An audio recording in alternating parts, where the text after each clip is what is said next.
I remember this happening to me before. I was just scrolling and not really thinking about anything in particular, and then a video appeared on my feed. I did not know this person or what happened before the clip started, but the comments already knew. Within seconds, this changer was apparently dangerous.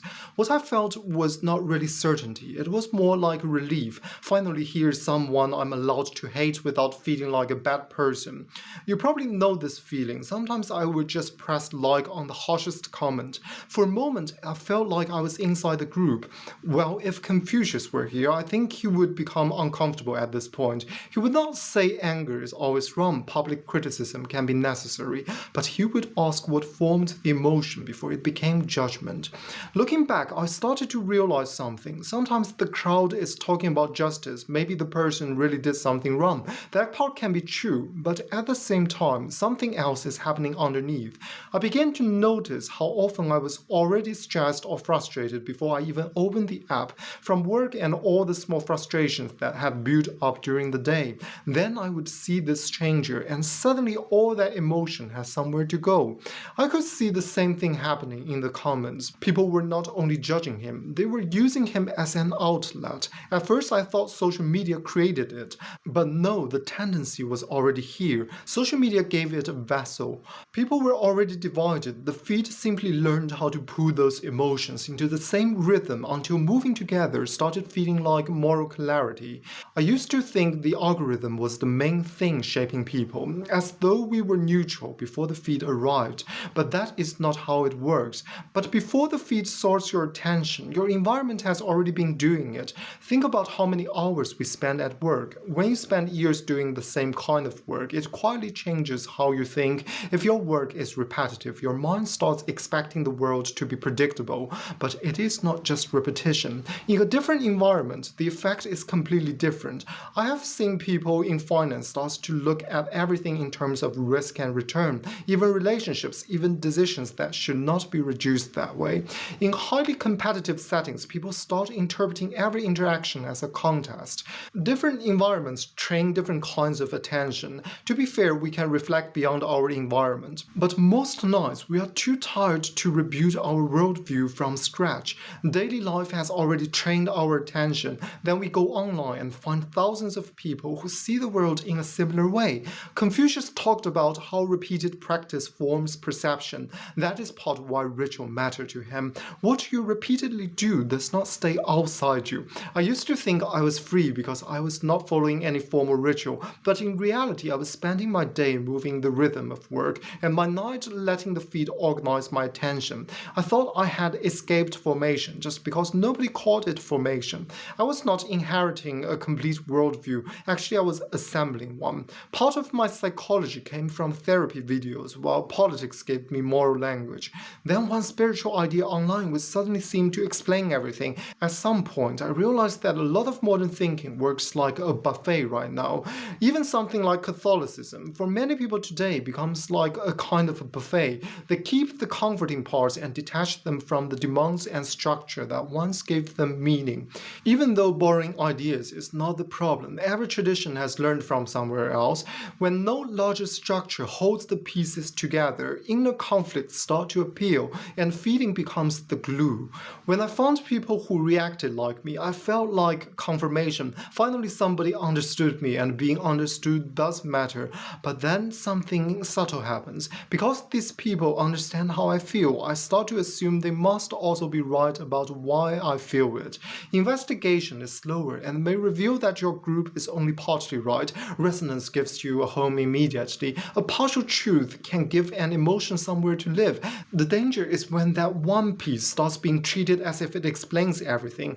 At one point, I blamed everything on the algorithm. Calling it brainwashing was easier, but too simple. The algorithm does not need to invent your anger. It only needs to discover which anger keeps you watching. It learns what brings you back and gives more reach to whatever reaction holds your attention. To be fair, this can help isolated people find one another, but when engagement becomes the main criterion, the most emotionally intense material travels furthest. Money matters too. People with capital, access, or institutional support can push an idea much further than someone posting alone from their bedroom. That does not mean every thought is controlled. The The feed is not a neutral reflection of society. What you see has been selected, amplified, and sometimes funded. And this is where it gets changed. It feels like society is speaking to you directly, although somebody paid for part of the lighting. Confucius never assumed that power could judge itself. A machine can amplify emotion, but it cannot know when amplification has become corruption. The algorithm is only a tool. Without a higher end, it serves the interests built into it. When I joined a pile-on, I did not feel hateful. I felt like I was participating in justice. Online punishment feels clean because the story is simplified. There is a victim and offender and a clean response.